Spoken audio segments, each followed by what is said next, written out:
प्रेमाने मिटती मनाची अंतरे प्रेमाला प्रेमाने पाहू चला.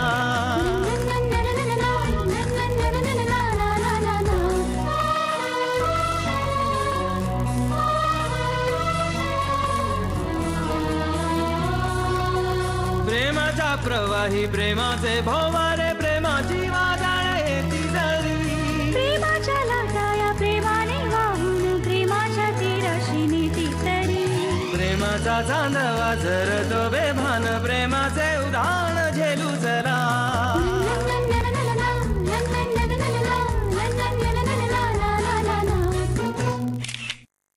मला तर सारखी म्हणायची घरी ये एकदा, तुमची आठवण येते. हे चिडायचो भांडायचो तिचे. तिला म्हणायचो की मला इथं किती त्रास होतो तुला काही कळतंय काय. असं काय बाई काही बोल, पण तेव्हा ती आतनं जळत होती तिथं. आता माफी तरी कुणाची मागायची. माणूसच गेलं म्हटल्यावर काय करता येत नाही. तुझ्यावर हाय ना, तुझं सगळं करून घ्यायचं. नंतर त्या पश्चातापाशिवाय काय उरत नाही. आणि तू कितीही केला ते तू काही पुरत नाही.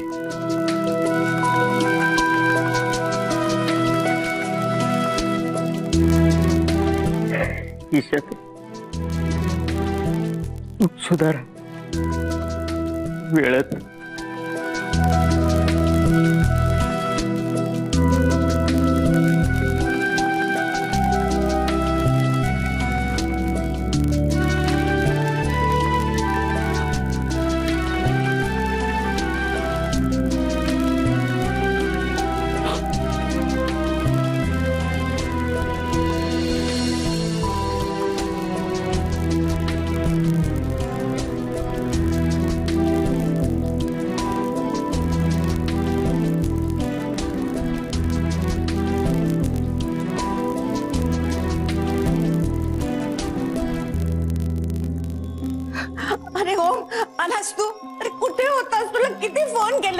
ओम धनाचा भाऊ तिला घेऊन गेला रे. त्याच्याबरोबर गुंड होते, त्याच्याकडे सुरे कोयते होते हातात एवढे मोठे मोठे. अरे आम्ही दोघी बायका तरी काय करणार रे. जयेशने पण तुला फोन केला तर पोलीस स्टेशनवर कंप्लेंट करायला गेला. अरे काय करायचं. अरे धनाचा भाऊ तिला घेऊन गेला. अरे ऐकतोस का ओम, धनाचा भाऊ तिला घेऊन गेला. सुरे कोयते घेऊन आले होते एवढे मोठे मोठे. अरे घेऊन गेला तिला ओम. झोप हवी मला, खूप मोठी झोप, काळ झोप.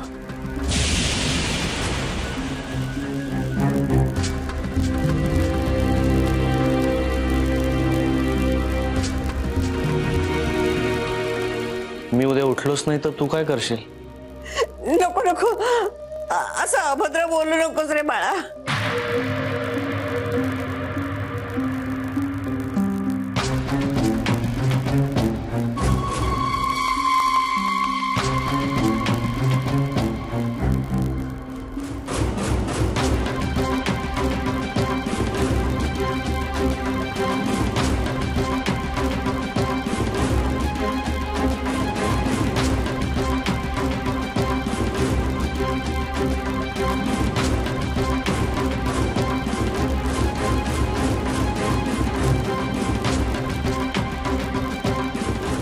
ओम, अरे ओम.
कामत, अहो कामत,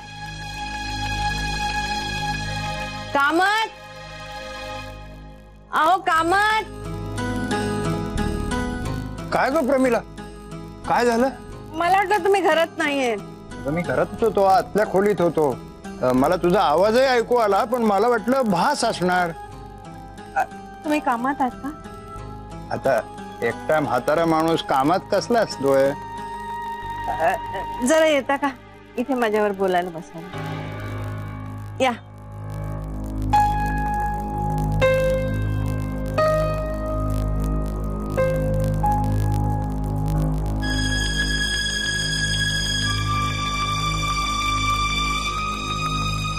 बस.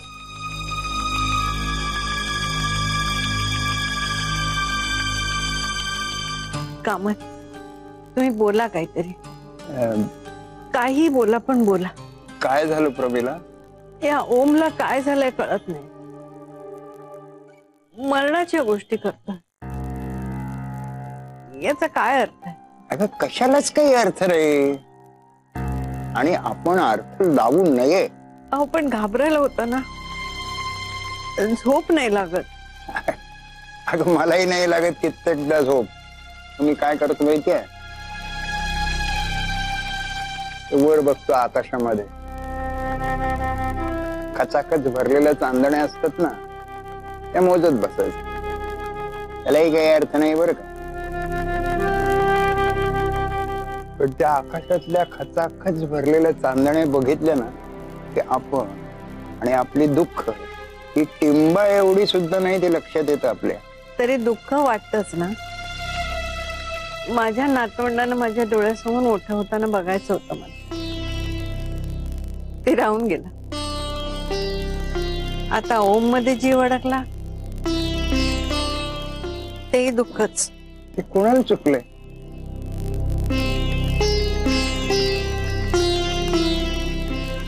कामत, तुम्ही बोला काहीतरी. काहीही बोला, पण बोला. नेहमी सारखी बडबड करा, मला राग येणार नाही. तुम्ही बोला. शांतता सहन होत नाही हो. बोला, काहीतरी बोला. नेहमी सारखी बडबड केली तरी चालेल, मी रागवणार नाही, पण बोला. तुम्ही बोलत राहा. हे बघ, मी तुला गाणी म्हणून दाखवू का? नाट्य संगीत मला खूप येतात.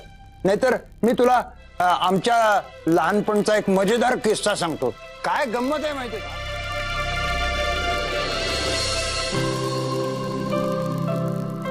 आता माफी तरी कुणाची मागायची? माणूसच गेलं म्हटल्यावर काय करता येत नाही. तुझ्यावर हाय ना, तुवर सगळं करून घ्यायचं. नंतर त्या पश्चातापाशिवाय काय उरत नाही. आणि तू कितीही केला ते तू काही पुरत नाही.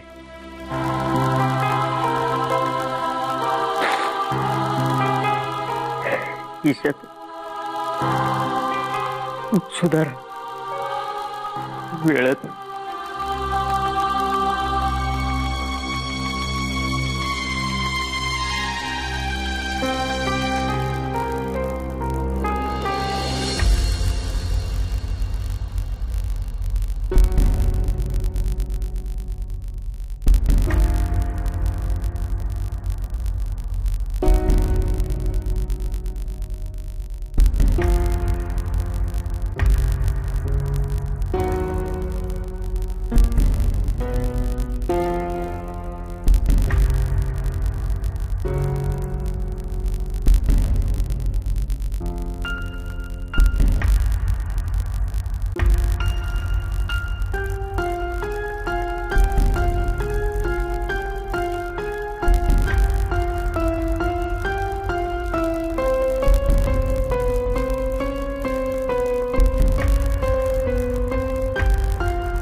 प्रभु आज गमला मने तोषला, प्रभु आज गमला मने तोषला.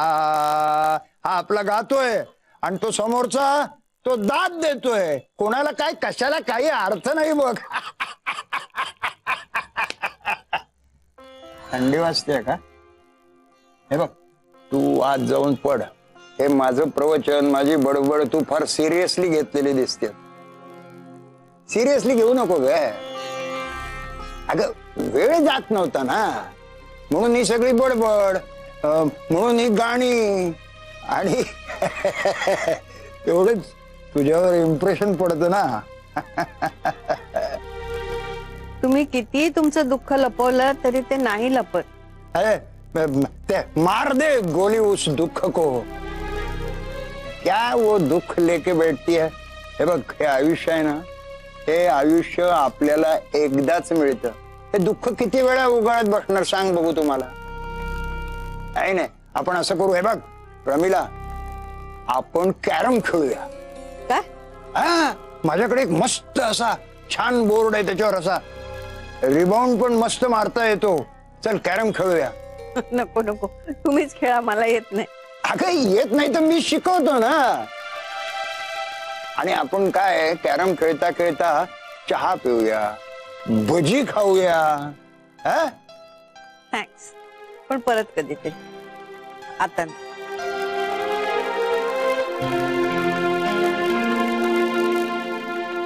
थँक्स.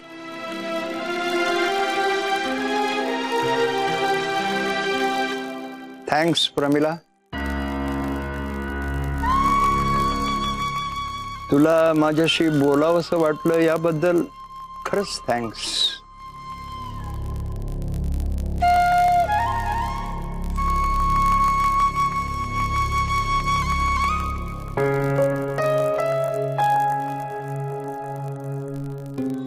आपल्यात तसं काहीच नव्हतं.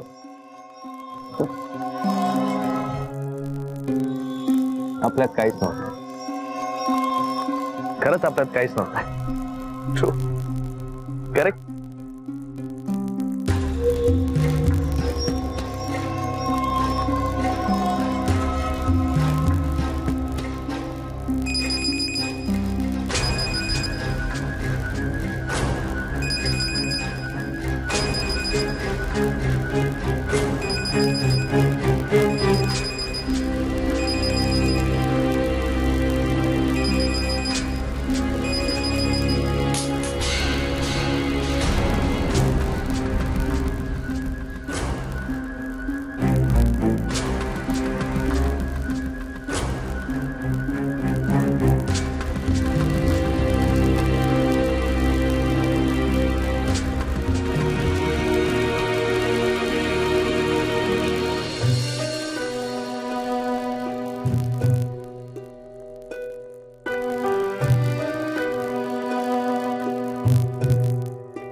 काय काय करायचं होतं?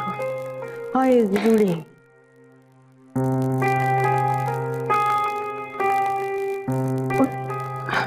हा वेचायची असेल समजतच नाही काय.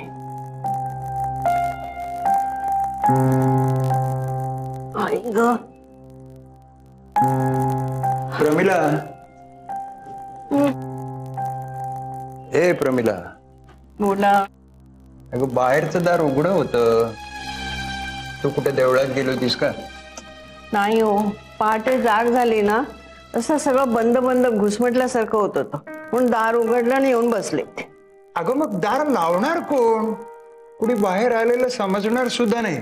आणि या इथे काय माहितीये का, दार उघडं दिसलं ना की आत घुसायची इथं सवय लागली लोकांना. असं होतं बघा, काही लक्षात राहत नाही. घरातलं हे वातावरण डोकंच ठिकाणावर नाही, ना माझं ना ओमचं. हे बघ, तू असं कर, तू इथून पुढं छोट्या छोट्या गोष्टी लिहून ठेव. मी तुला माझ्याकडची एक डायरी देतो.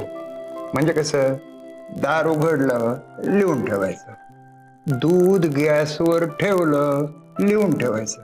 म्हणजे कसं सगळं सोपं होतं. काही अगं निदान अनर्थ तरी टळेल ना. जादूची डायरी आहे का तुमची?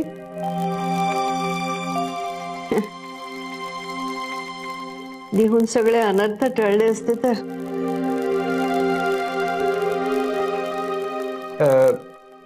हा उठला का ग? नाही अजून, दुपार व्हायला आली. काल पण बरं नव्हतं त्याला. आपण ना नात्यातले ना गोत्यातले, काय सांगणार त्याला.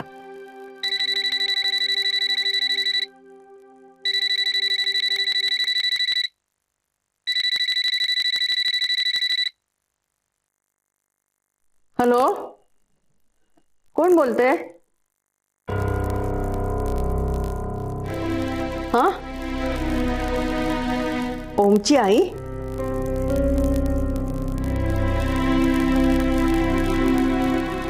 हो, ओमच्या आईचा फोन आहे. शोभनाचा असेल. आता तुम्ही एक डायरी ठेवा आणि लिहित जा रोज इथे काय काय होते ते. शोभना मला कशाला सांगेल की मी ओमची आई बोलते म्हणून? हो, तेही तुझं बरोबरच आहे म्हणा. म्हणजे ओमच्या खऱ्या आईचा फोन आहे. हॅलो, काही काम होतं का? हो, जरूर सांगेन. हॅलो, अगं पोरी, तू ओमची आई आहेस ना? एकदा येऊन भेट ना त्याला, त्याला गरज आहे तुझी. बर, ठेवते मी फोन. हा,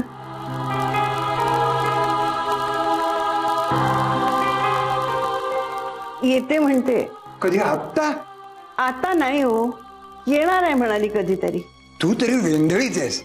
अगं विचारायचं नाही का कधी, केव्हा, कुठं? तुम्ही पण ना शेजारी बसून बघणं सोपं आहे. तुम्ही का नाही घेतलात फोन? सॉरी, मी जरा घरी जाऊन येतो.